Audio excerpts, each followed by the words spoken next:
बिस्मिल्लाहिर्रहमानिर्रहीम। अस्सलाम वालेकुम स्टूडेंट्स। एनालॉग इलेक्ट्रॉनिक्स लैब में आज का जो हमारा प्रैक्टिकल है वो है यूनिटी फॉलोअर, यानी हमने एक ऐसा सर्किट डिज़ाइन करना है ऑपरेशनल एम्पलीफायर को इस्तेमाल करते हुए जिस सर्किट का वोल्टेज गेन जो है वो 1 हो। तो मैं इससे पहले कि मैं ये सर्किट ड्रॉ करूं, मैं जो प्रीवियस प्रैक्टिकल था जिसमें हमने एक नॉन इन्वर्टिंग ऑपरेशनल एम्पलीफायर जो है वो डिज़ाइन किया, इसमें आपने इनपुट जो है वो अप्लाई की थी नॉन इन्वर्टिंग टर्मिनल के ऊपर, और इसके अलावा आपने ये हमारे पास इनपुट रजिस्टर R1 और इसको आपने क्या कर दिया था ग्राउंड, और यहाँ पर हमने क्या किया था आउटपुट रजिस्टर या जिसको फीडबैक रजिस्टर कहा जाता है वो आपने। अब ये आपके पास जब आपने इसका वोल्टेज गेन मालूम किया, उस वोल्टेज गेन का फार्मूला आया 1 + R2/R1। अब आप चाहते हैं कि आप इसी चीज़ को इस्तेमाल करते हुए एक ऐसा सर्किट डिज़ाइन करें जिसका वोल्टेज गेन हो 1। ठीक है, इसका मतलब है आप चाहते हैं कि जो क्लोज्ड लूप गेन हो उसको मैं VF कह देता हूँ। VF मीन्स वोल्टेज फॉलोअर, यानी जितना इनपुट पे दिया उतना ही वोल्टेज जो है वो आपको आउटपुट पे मिल गया। तो वोल्टेज फॉलोअर उस सर्किट को कहा जाता है जिसकी आउटपुट और इनपुट वोल्टेज बराबर होते हैं। तो ये आपके पास आ गया 1 के इक्वल। अब ACL/VF = 1, तो आप जो है वो लेफ्ट हैंड साइड पे ये जो गेन है इसकी जगह 1 पुट कर दें। 1 = 1 + R2/R1, which implies that the ratio of R2 and R1 must be equal to 0। और ये जो रेशो है वो 0 के बराबर उस वक्त होगी जब R2 0 हो जाएगा या R1 जो है वो क्या हो जाएगा इनफाइनाइट हो जाएगा। दोनों सिचुएशन में ये रेशो जो है वो किसके बराबर आएगी 0 के बराबर। तो आप दोनों ही काम इकट्ठे ही कर दें कि R2 को 0 कर दें और R1 को इनफाइनाइट कर दें। तो वो करने के लिए आपको क्या काम करना पड़ेगा, वो आपको करने के लिए R2 0 मीन्स शॉर्ट सर्किट। तो R2 लगा हुआ है इस इन्वर्टिंग टर्मिनल और आउटपुट टर्मिनल के दरमियान, तो ये R2 की जगह शॉर्ट सर्किट कर दें। शॉर्ट सर्किट की इंटरनल रेजिस्टेंस जो है वो 0 होती है। इट मीन्स कि आपने यहाँ पर एक कंडक्टर लगा दिया है और कंडक्टर की इंटरनल रेजिस्टेंस जो है वो आइडियली 0 कंसिडर होती है। तो इट मीन्स कि R2 = 0। दूसरी चीज़ R1 इनफाइनाइट करना है। R1 लगा हुआ था इन दो टर्मिनल के दरमियान, एक टर्मिनल ग्राउंड के साथ जुड़ा हुआ और एक इसके साथ जुड़ा हुआ। आप इसको ओपन कर दें, तो आपने कर दिया ओपन। ओपन करने का मतलब है कि अभी सर्किट का इस वाले ग्राउंड यानी इसके साथ भी कोई राब्ता नहीं रहा। तो इट मीन्स जस्ट आप R1 को यहाँ से रिमूव कर देंगे ना, हटा देंगे, तो ये R1 = क्या हो जाएगा इनफाइनाइट हो जाएगा।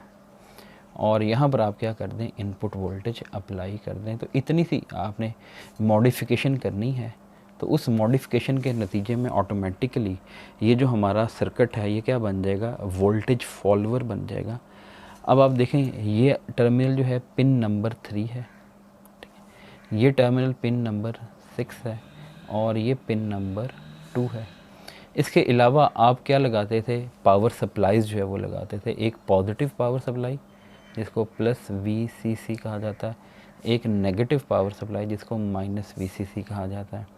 उसके लिए हमने कहा था कि 9 वोल्ट की हम बैटरी लेंगे और उस 9 वोल्ट की बैटरी को क्या कर लेंगे एक वोल्टेज डिवाइडर सर्किट के साथ जो है वो कनेक्ट कर देंगे, जैसे यहाँ पर हमने किया। ठीक है, दरमियान वाला पॉइंट खुद से ग्राउंड कर देंगे, ये रजिस्टर R और ये रजिस्टर R, और ये जो बैटरी है ये है 9 वोल्ट की। तो इससे ऑटोमेटिकली इस पॉइंट के ऊपर कितना वोल्टेज आ जाएगा 4.5 वोल्ट, और इस पॉइंट के ऊपर जो वोल्टेज आ जाएगा वो आ जाएगा -4.5 वोल्ट। तो इस पॉइंट को आप कनेक्ट कर दें इसके साथ और इस पॉइंट को कनेक्ट कर देंगे इसके साथ।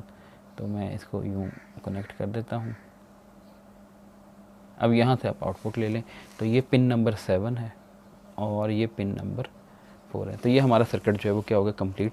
और बाकी कैलकुलेशन जस्ट इन रजिस्टर्स की है।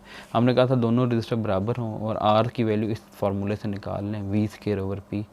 तो मैक्सिमम कितना वोल्टेज जो है वो इनके क्रॉस आने की उम्मीद है वो है 4.5 डिवाइडेड बाय 0.25।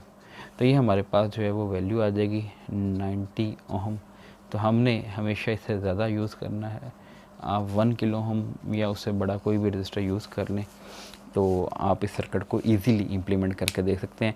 इनपुट और आउटपुट बिल्कुल एक दूसरे की रेप्लिका होंगे, एक दूसरे की कॉपी होंगे। तो अभी मैं आपको ये सिमुलेट करके दिखाता हूँ सर्किट लैब पे, तो आप इसको जो है वो खुद से भी सिमुलेट करके देखें और फिर आपको जो है वो इसका आइडिया हो जाएगा। इसकी सिमुलेशन के लिए जो है वो हम देखते हैं, सर्किट लैब को मैं ऑन करता हूँ। इसमें हम सर्किट ड्रॉ करने की कोशिश करते हैं कि वोल्टेज फॉलोअर सर्किट ड्रॉ करें। तो इस सर्किट को रिमूव कर दें यहाँ से, ऑपरेशनल एम्पलीफायर जो है वो ले आएँ। अब आप देखें, हमने जो वोल्टेज अप्लाई करना है वो अप्लाई करना है नॉन इन्वर्टिंग कॉन्फ़िगरेशन, और ये इसको ग्राउंड कर दें आप, ठीक है।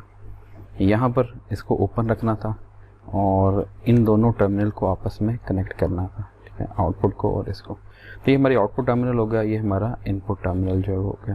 इसके अलावा वोल्टेज सोर्स जो बाइसिंग के लिए हम लगाते हैं, ये पॉजिटिव VCC आप लगा दें और नेगेटिव VCC यहाँ पर नीचे लग जाएगी। तो इसको मैं रोटेट कर लूँ ज़रा, तो ये नेगेटिव VCC, ये 4.5 वोल्ट और ये भी 4.5 वोल्ट। अब आप नोड लेबल कर लें, ये हमारा इनपुट नोड है, ये हमारा आउटपुट नोड, और अब इसके सिमुलेशन करते हैं टाइम डोमेन की। तो फ्रीक्वेंसी 1000 हर्ट्ज ही रखी हुई है मैंने और एम्पलीट्यूड 1 वोल्ट ही फिलहाल रखा हुआ है, क्योंकि जितना इनपुट देंगे उतना आउटपुट आ जाएगा, इसलिए जो है वो कोई वो नहीं है। ज़रा एक्सप्रेशन जो है वो रन कर लें, इनपुट वोल्टेज और आउटपुट वोल्टेज सिमुलेशन। अब देखें, ये आउटपुट वोल्टेज इस वक्त शो हो रहा है, ये आउटपुट है।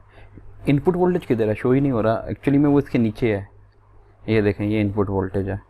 तो इट मीन्स के इनपुट और आउटपुट वोल्टेज एग्जैक्टली क्या आ रहे हैं, इक्वल आ रहे हैं। आप जो है वो इनपुट वोल्टेज दें और आउटपुट वोल्टेज आपको मिल जाएगा। एक दूसरी चीज़, कल बच्चे जो है वो पूछ रहे थे कि सर वो क्लिपिंग जो है कि उसको ख़त्म कर सकते हैं। जी देखें, क्लिपिंग उस वक्त होगी नहीं जब आपका एम्पलीफायर अच्छा होगा।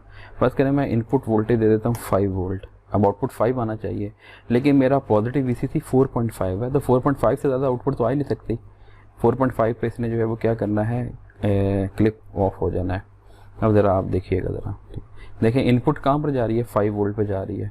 आउटपुट देखें 4.5 पे क्लिप हो रही है। ज़रा मैं इनपुट वाले को हटा दूँ, ये देखें, ये 4.5 लेवल के ऊपर क्या हो रही है, क्लिप हो रही है, ठीक है। इनपुट आप जितनी मर्ज़ी बढ़ा दें, आउटपुट 4.5 से जो है वो आगे नहीं जा सकती, ठीक है। तो मैं ज़रा इनपुट को 9 वोल्ट करके दिखाता हूँ आपको कि इनपुट 9 कर दी है, आउटपुट 9 आनी चाहिए, लेकिन इसमें एबिलिटी ही नहीं है कि 9 वोल्ट वाली आउटपुट आपको जो वो दे सके, क्योंकि 4.5 पे तो इसका लेवल ऑफ हो जाना। देखें, ये इनपुट 9 वोल्ट पे पहुंची हुई है ये, लेकिन आउटपुट जो है वो कहाँ पर आ रही है, 4.5 पे ही क्लिप हो रही है। अब इसका क्या इलाज है, इसका इलाज ये है कि फ़र्ज़ करें मैं VCC बढ़ा देता हूँ, मैं 12 वोल्ट कर देता हूँ और ये माइनस VCC भी 12 पे ले आता हूँ। अब दोबारा से सिमुलेट करते हैं, अब हमारी बात फिर दोबारा से नॉर्मल हो जाएगी। अब इनपुट देखें 9, आउटपुट भी 9 है। ये देखें, ये आउटपुट को मैं बंद करूँ, ये इनपुट है और ये आउटपुट आपको नज़र आ रही है, दोनों बराबर हैं एक्जैक्टली। तो इसका मतलब ये हुआ कि जब आपकी आउटपुट आपके VCC वाले लेवल को एक्सीड करने की कोशिश करेगी, वहाँ पर जो है वो क्या हो जाएगी, क्लिपिंग हो जाएगी। दूसरा काम ये देखें, पॉजिटिव VCC मैं 12 वोल्ट पे रहने देता हूँ, यानी इनपुट 9 वोल्ट है, पॉजिटिव VCC 12 वोल्ट पे। ये नेगेटिव VCC जो है ना, मैं इसको 6 पे ले आता हूँ। इट मीन्स कि positive as it is reproduce हो जाएगा, आपको आउटपुट पे मिल जाएगा, लेकिन जो नेगेटिव पोर्शन है वहाँ पर ये 6 वोल्ट पे क्लिप ऑफ जो है वो हो जाएगा। तो करके देख लेते हैं। ये देखें, ये पॉजिटिव आपको 9 वोल्ट एज इट इज़ मिल रहा है, ये नेगेटिव साइकिल देखें कहाँ पर, ये 6 पे जो है वो क्लिप हो गया। इसका मतलब है लाजमी नहीं है कि आप जो है वो दोनों साइड पे इक्वल क्लिपिंग होगी, डिपेंड करता है कि आपने पॉजिटिव VCC अगर पूरी दी हुई है, नेगेटिव जो है वो कंप्लीट नहीं दे सके, तो इसलिए नेगेटिव पे जो है वो क्लिपिंग हो जाएगी। और कन्वर्स देख लें, इसको मैं 12 पे ले जाता हूँ, इसको जो है वो मैं ले आता हूँ 5 पे, लेट्स सपोज अब मैं सिमुलेट करता हूँ, तो इट मीन्स अब पॉजिटिव साइकिल रिप्रोड्यूस नहीं होगा, ठीक है। तो इसको आप ये जी देखें जी, पॉजिटिव साइकिल 5 के ऊपर जो है क्लिप हो गया, जहाँ पर आपने वो लिखा नेगेटिव एज इट इज़ जो है वो क्या हो रहा है, रिप्रोड्यूस हो रहा है। तो इस तरह से आप जो है वो इनपुट और आउटपुट के दरमियान जो है वो लिंकअप देख सकते हैं। तो खैर हमारी कोशिश ये होती है कि हमारा जो आउटपुट सिग्नल है वो हमारी VCC और -VCC की रेंज में हो, इसलिए कोशिश की जाती है कि आप इनपुट वोल्टेज क्या रखें, कम रखें, ताकि आप एटलीस्ट सर्किट की वर्किंग को स्टडी कर सकें, और ताकि जो है वो हमें पता चल जाए कि वाकई सर्किट प्रैक्टिकली भी वैसे ही बिहेव कर रहा है जैसे हमने थ्योरेटिकली पढ़ा है। तो ये आपका आज का लेक्चर। कोई क्वेश्चन है तो आप मुझसे पूछ सकते हैं। अपना ख्याल रखिएगा। अल्लाह हाफिज़।